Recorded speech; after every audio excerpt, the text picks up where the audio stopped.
এবং সঙ্গীত নৃত্যকলা কেন্দ্র ভবন, এই সবগুলো ভবনে সঠিক সময়ে যে নেত্রী আমাদের মাঝে ছিলেন, আছেন, ভবিষ্যতে থাকবেন, কিন্তু তারপরে আমাদের যে শ্রদ্ধা, সেই শ্রদ্ধা নিবেদন একটা অত্যন্ত জরুরি ব্যাপার।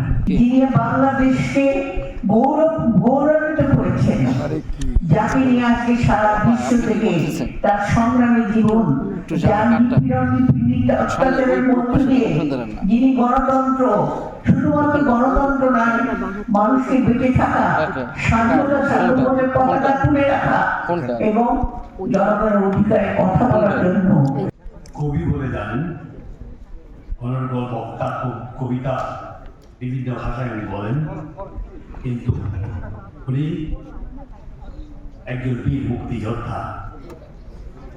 আজকের সভাপতি বীর মুক্তিযোদ্ধা কবি আব্দুল হাই সিকদার। আবুল মনসুর আহমদ শের বাংলা আবুল কাশেম ফজলুল হক সম্পর্কে বলতে গিয়ে একবার বলেছিলেন যে মানুষের যেমন, এটা অবিভক্ত বাংলার কথা, যে মানুষের যেমন একটা আত্মা থাকে, একটা জাতিরও সেরকম একটা আত্মা থাকে, স্পিরিচুয়াল একটা অস্তিত্ব থাকে। সালাম জানাচ্ছি সামনে উপবিষ্ট সকলকে। এক বেদনা ঘন মুহূর্তে আমরা আজ এখানে একত্রিত হয়েছি। আমি সারা বিশ্বের জাতীয়তাবাদী নেতা, এই পৃথিবীতে যখন এসেছি, একদিন এই পৃথিবীর মায়া ছেড়ে চলে যেতে হবে। এটাই হচ্ছে ইউনিভার্সের চিরন্তন সত্য। আজকে অনুষ্ঠানে প্রধান অতিথি হিসেবে উপস্থিত আছে সম্মানিত প্রধান অতিথি, আমাদের সাংস্কৃতিক মন্ত্রণালয়ের সাবেক মন্ত্রী, সাংস্কৃতিক জগতের অত্যন্ত আপনজন, বিএনপি স্থায়ী কমিটির সম্মানিত সদস্য বেগম। তোমার তেজে কাটিয়েছি বারবার ভোর আধারে রমণীষা, তুমি ছিলে হিমাদ্রি সমটল, মাথা নোয়াউনি কোনো ধরে, দেশপ্রেমের শিশু অনন্য উদাহরণ গাথা আছে প্রতি ঘরে। কিন্তু আমার সাংস্কৃতিক বিকাশ, আমার জীবনের মান উন্নয়ন সবকিছু নির্ভর করে এই সংস্কৃতির উপর দিয়ে।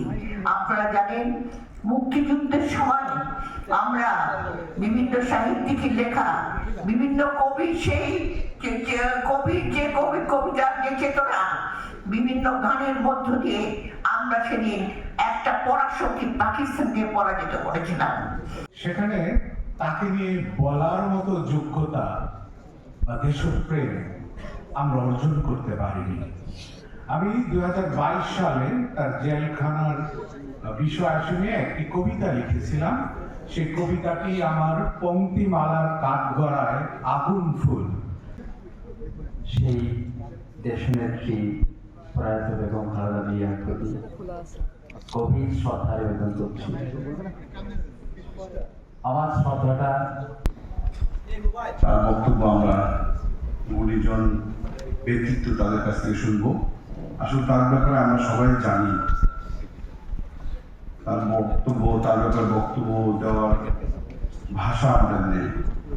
বাংলাদেশের মানুষ একজন দেশপ্রেমিক, একজন অভিভাবককে হারিয়েছেন। KM কামরুজ্জামান নামল সদস্য সচিব, বাংলাদেশ জাতীয়তাবাদী মুক্তিযুদ্ধের প্রজন্ম। এবং এই বাংলাদেশ জাতীয়তাবাদী মুক্তিযুদ্ধের প্রজন্মের অনেক বন্ধুরা এসেছেন, আপনাদের কাছে গভীর কৃতজ্ঞতা।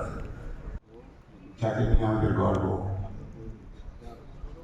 যিনি কোনোদিন কারোর সাথে কোনো রকম ভাবে মাথা নত করেননি, আপোষ করেননি। এখান থেকেই আমাদেরকে অনেক কিছু শিখতে হবে, জানতে হবে। ছোট্ট করে বলে দিই, কারণ আমাদের বক্তব্য শুনছেন, আপনারা হয়তো বিরক্ত হবেন। আজকে এমন এক ব্যক্তিত্বকে স্মরণ করার জন্য এখানে দাঁড়িয়েছি, উপস্থিত হয়েছি, যিনি শুধু বাংলাদেশ নয়, বাংলাদেশের গণ্ডি পেরিয়েও পৃথিবীর অন্যান্য দেশেও দৃষ্টান্ত হিসেবে দাঁড়িয়েছে।